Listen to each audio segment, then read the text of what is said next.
Hamid from Nigeria. Assalamu alaikum wa rahmatullahi wa barakatuh. Wa alaikum salam wa rahmatullahi wa barakatuh. I have someone who has been doing Ruqya for over 2 months and is unable to recite now as a result of the Jinn holding his tongue. Being unable to speak properly, like inability to properly read the Quran, perform Salat, and also speak in his native language properly. And it also causes unexplained aches, pain, and stress, which started last year, August. My question is, what to do to remove the pain and relieve his tongue being held by the Jinn?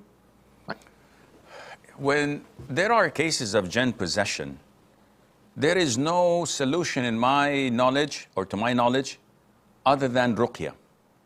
And if the Ruqya is not working, most likely the person who's doing it is not doing it correctly. Because Ruqya is reciting particular verses of the Qur'an with strong conviction that this is a means of healing. Al-Fatiha, Ayatul Kursi, the last 2 verses of Surah Al-Baqarah, the last 3 surahs of the Quran, قُلْ هُوَ اللَّهُ أَحَدٌ قُلْ أَعُوذُ بِرَبِّ الْفَلَقِ قُلْ أَعُوذُ بِرَبِّ النَّاسِ, and reciting it multiple times. Some may add few verses of Surah Al-Jinn, some may add few verses from Surah Yunus or Surah Al-A'raf if there is black magic involved. Nevertheless, these are all beneficial because it's from the Quran.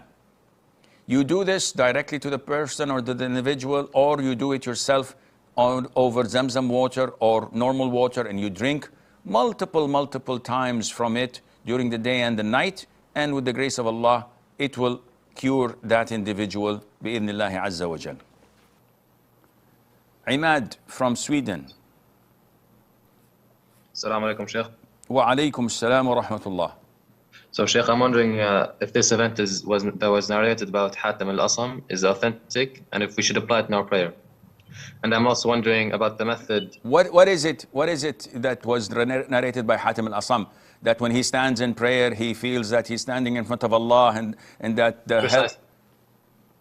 Is it this one? Yes, and I'm wondering how to know if such events are authentic. What's No, this is something that is not from the Quran, nor from the Sunnah. So it is not something that we're encouraged to follow.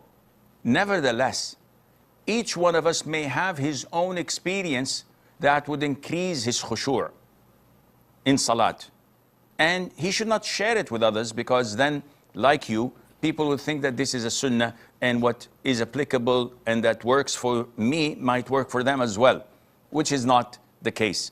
So these stories are narrated so that it would give us a glimpse of how the Salaf used to react when they pray and stand in front of Allah Azza wa Jal, like what was narrated by Zayn al-Abidin, Al-Hussein ibn Ali ibn Abi Talib, when he said, when he was trying to make wudu and he was shivering and his color changed, it became yellow. So people said, are you sick? He said, no, but I'm just imagining who am I going to stand in front of in few minutes time. So such fear of Allah Azza wa Jal is different from one person to the other. And what works with someone may not work with the other. And at sometimes we're so negligent, we look at these stories and say, duh, what is this? This is a fairy tale. This is something from a science fiction novel. This is not possible. What is not possible is our negligence and ignorance, because we see such high levels of people to be like superheroes, and it's not natural, it's not logical, because we're so far away from the truth and from the way of the Salaf. But this was the norm. When we hear stories about Umar crying all night long, when we hear stories about Abu Bakr, may Allah be pleased with them, it was unable to finish reciting the Quran because of his crying. Yet they are real men. They were gallant and brave warriors, but they were like monks at night time.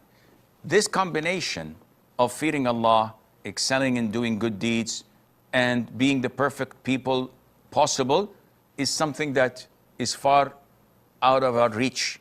So we think, and this is why instead of wanting to be like them, we start to say that this is not possible, this is not true. It is true.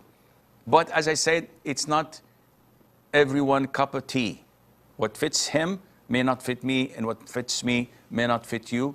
Nevertheless, you don't bind yourself to it as if it's Qur'an or Sunnah. Rather, it's something that you would use to excel and improve your prayer, and Allah knows best.